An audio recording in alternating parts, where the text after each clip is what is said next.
किसके कमजोर पड़ने से क्या बीमारी है? कमजोर नहीं छोड़ना किसी का। पेनक्रियाज कमजोर हो गया तो शुगर, और पेनक्रियाज में पित्त बढ़ता है, और पेनक्रियाज में वात और कफ तीनों भी विकृत होते हैं। वात पित्त कफ तीनों विकृत हो गए तो शुगर। प्रधानतः वात विकृत होने से उसकी क्रियाशीलता कम हो जाती है, पित्त विकृत होने से पेनक्रियाटाइटिस और उसमें सूजन इन्फ्लेमेशन आ जाता है, कफ बढ़ने से उसकी गतिशीलता घट गई क्योंकि स्थिति को बढ़ाता है, प्रकाश क्रिया स्थितिशीलम। चलो ये तो उसकी मैंने एक प्राकृतिक व्याख्या की। अब आगे बढ़ जाता हूँ।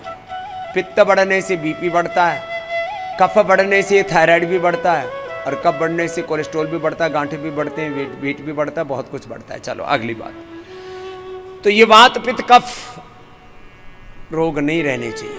पेनक्रियाज कमजोर होने से शुगर, अब डायरेक्ट थायराइड कमजोर होने से T3 T4 TSH थायराइड, और पिट्यूटरी ग्लैंड के कमजोर होने से T3 T4 TSH thyroid stimulating hormone कमजोर पड़ जाते हैं।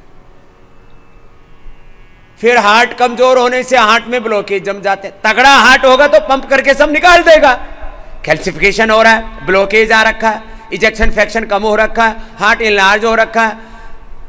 मेरा दिल है कि बहुत धड़कता है, मानता ही नहीं है, तो धड़केगा दिल है तो।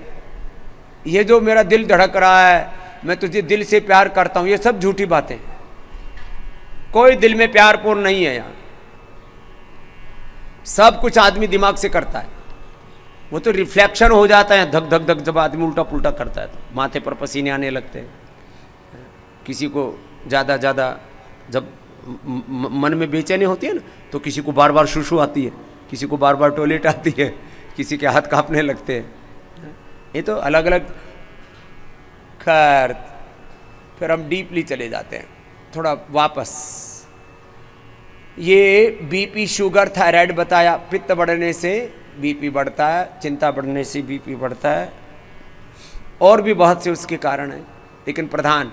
और हम मदनाशिनी मधुग्रिड, बीपी ग्रिड, मुक्तावटी दे करके इन सब रोग, थायराइड ग्रिड दे करके इन रोगों को दूर कर देते हैं। योग पूरा, आयुर्वेद का प्रयोग पूरा, नेचुरोपैथी की थेरापी पूरी, ये 4 प्रक्रियाएं हैं, 4 स्तंभ हैं, योग, आयुर्वेद, थेरापी, फिर medicated water, medicated food, fasting, उपवास, उपासना। मैं इसको एक शब्द में बोलूं तो स्वस्थ वृत्त, आम लोक भाषा में बोलूं तो सात्विक जीवन शैली, सात्विक जीवन पद्धति, divine value based spiritual lifestyle, योग, आयुर्वेद, थेरापी। योग में शताधिक योग करवाते हैं आपको। आयुर्वेद की शताधिक जड़ी बूटियां, वनस्पतियों से बनी हुई अलग अलग रोगों के लिए अलग अलग औषधियां आपको देते हैं।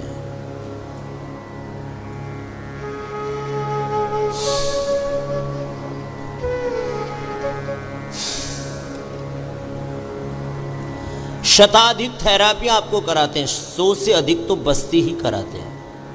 फिर जल नीति, सूत्र नीति।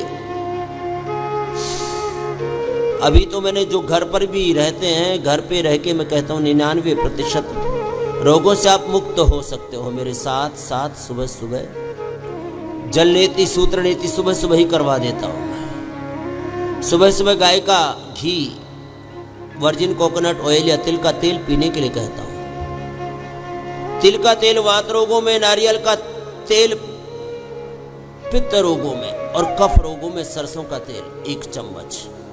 लेकिन जब बहुत अधिक कफ, अस्थमा, कोल्ड हो तो शुरू में नहीं पिलाते हैं तेल, बस खाने में कफ रोगी सरसों का तेल प्रयोग करें, पित्त रोगी नारियल का, और वात रोगी शस्मेश, तिल का तेल, तिल तेल, mustard oil, virgin coconut oil.